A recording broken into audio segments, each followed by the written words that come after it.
Hello student, success coaching classes में आपका स्वागत है। यदि आप चैनल में पहली बार आए हैं तो चैनल को सब्सक्राइब कर ले और बेल आइकन को ऑल में प्रेस कर ले ताकि आने वाले सभी वीडियो को नोटिफिकेशन टाइम पर मिल जाए। तो आज हम लोग डिस्कस करने वाले हैं क्लास 11th का हिस्ट्री का, जो आपका 16 अगस्त को आपका वीकली टेस्ट होने वाला है। उसके लिए हमारा वीडियो का सेट 3 होने वाला है।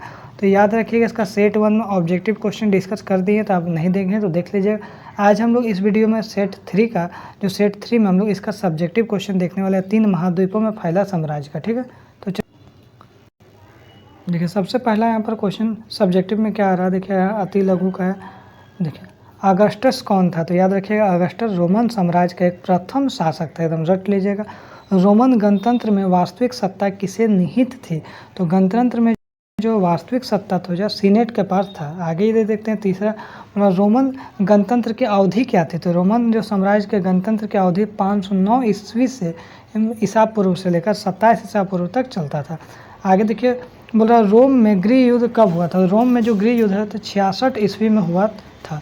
आगे रोमन वासियों के प्रमुख देवी देवताओं का नाम बताइए, तो जूनो, जुपिटर, मिनर्वा, मार्स, ये सब इसका देवी देवता का नाम था। आगे देखिए बोल रहा है रोमन सम्राट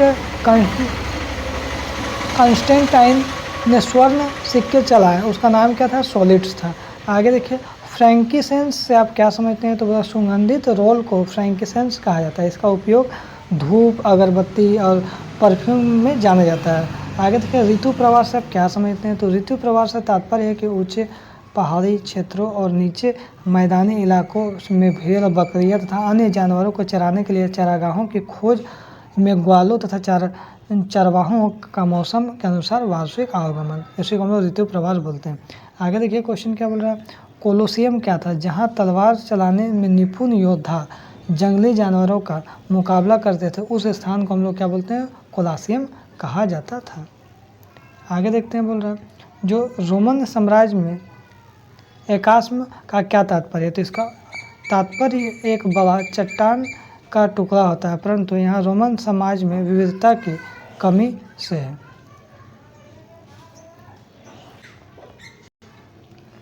आगे देखें बोला रोमन साम्राज्य में स्थापित गणतंत्र शासन व्यवस्था की विवेचना कीजिए, तो चलिए इसको हम लोग देखते हैं। देखिए यहाँ पर क्या बोला है, रोमन साम्राज्य में स्थापित गणतंत्र शासन व्यवस्था। रोम साम्राज्य में गणतंत्र एक ऐसी शासन व्यवस्था है जिसमें वास्तविक सत्ता सीनेट नामक निकाय में निहित है। सीनेट में धनी परिवारों को एक समूह का वर्चस्व था, दबदबा था, जिन्हें अभिजात वर्ग कहा जाता है। व्यवहारिक तौर पर बोलिएगा तो गणतंत्र अभिजात वर्ग की सरकार थी, जिसका शासन सीनेट नामक संस्था के माध्यम से चलता था। सीनेट की सदस्यता जीवन भर चलती रहती थी और उसके लिए जन्म की अपेक्षा धन और पद प्रतिष्ठा की अधिक महत्व दिया जाता था। गणतंत्र का शासन 509 ईसा पूर्व से लेकर 27 ईसा पूर्व तक चला था। आगे दूसरा क्वेश्चन क्या बोला, रोमन सम्राट अगस्टस द्वारा स्थापित राज्य प्रिंसिपेट का वर्णन कीजिए, तो रोमन सम्राट अगस्टस द्वारा स्थापित राज्य जो है प्रिंसिपेट, प्रथम रोमन सम्राट अगस्टस ने 27 ईसा पूर्व में जो राज्य स्थापित किया था उसी को हम लोग क्या बोलते हैं, प्रिंसिपेट कहा जाता था। अगस्टस अपने राज्य का एक छत्र शासक था तथा राज्य की संपूर्ण सत्ता उसके हाथों में केंद्रित थी। उसने यह दर्शाने का प्रयास किया कि वह केवल एक प्रमुख नागरिक है जो लैटिन भाषा में प्रिंसिपेट था, निरंकुश शासक नहीं था। ऐसा उसने सीनेट का सम्मान प्रदान करने के लिए किया। उसने सीनेट को प्रवाहहीन बनाने का प्रयास नहीं किया। आगे देखिए क्या बोल रहा है क्वेश्चन, जो प्राचीन विश्व इतिहास की सबसे बड़ी राजनीतिक क्रांति से आप क्या समझते हैं, तो क्या बोल रहा है प्राचीन विश्व इतिहास की सबसे बड़ी राजनीतिक क्रांति से आप क्या समझते हो। अरब प्रदेश में शुरू होने वाले इस्लाम के विस्तार को प्राचीन विश्व इतिहास की सबसे बड़ी राजनीतिक क्रांति कहा जाता है। ठीक है, आगे देखिए 642 ईस्वी तक पूर्वी रोमन तथा ससानी दोनों राज्यों ने बड़े बड़े भाग भीषण युद्ध के बाद अरबों के अधिकार में आ गए थे, परंतु उभरते हुए इस्लामी राज्य की विजय अरब जनजातियों को पराजित करने से हुई थी। अरब देशों से शुरू होकर ये विजय सीरियाई रेगिस्तान तथा इराक की सीमाओं तक पहुंच गए, जिसके बाद मुस्लिम सेनाएं दूर दूर के प्रदेश में गई। उसके बाद बोल रहा यदि आप रोमन साम्राज्य में रहे होते तो कहाँ रहना पसंद करते, नगरों में या ग्रामीण क्षेत्र में। यदि मैं रोमन साम्राज्य में रहा होता तो नगरों में रहना अधिक पसंद करते, क्योंकि रोमन में कॉर्थेज, सिकंदरिया, एंटियोक आदि नगरों में लोगों के जीवन ग्रामीण जो है लोगों के लिए जीवन में अपेक्षा ज़्यादा सुरक्षित होता है, क्योंकि नगर में रहेंगे तो ज़्यादा सुविधा मिलेगा। शहरी जीवन में अनेक महत्वपूर्ण विशेषताएं हैं जो लोगों को अपनी ओर आकर्षित करता है। नगर विभिन्न गतिविधियों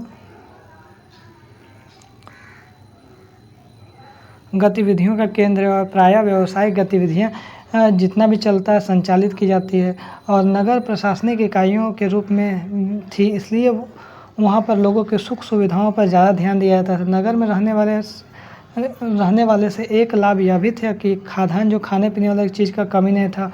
वहाँ अकाल के दिनों में भी लोग अपना जीवन सुखमय तरीके से व्यतीत करते, जबकि ग्रामीण क्षेत्रों में किसान अपनी ज़िंदगी पेड़ों की पत्तियों, जड़ें, छाले, झाड़ियाँ आदि खाकर बचाते थे। तो नगरों में उच्च स्तर के मनोरंजन का भी उपलब्ध होता है। आगे देखिए, रोमन सम्राट ने चांदी के मुद्रा ढालना क्यों बंद कर दिया होगा और वह सिक्कों के उत्पादन के लिए कौन सी धातु का उपयोग करने लगा। तो प्रारंभ में रोमन साम्राज्य जो है चांदी का मुद्रा प्रचलन में आया था।